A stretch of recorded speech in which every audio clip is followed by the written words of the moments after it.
যাওয়ার সময় আমরা ওই রাস্তাতেও গেছিলাম।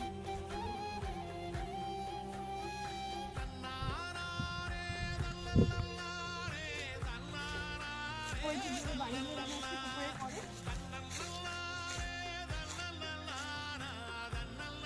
ওইগুলো আমার জেঠুদের বাড়ি, নিজের জেঠু না, ওই পাড়াতেই যারা জেঠুরা হয়, বাবার পাড়ার ভাইরা। এখন এই সমস্ত বাড়ির পাশ দিয়ে পাড়ার মধ্যে দিয়ে এখন আসছি।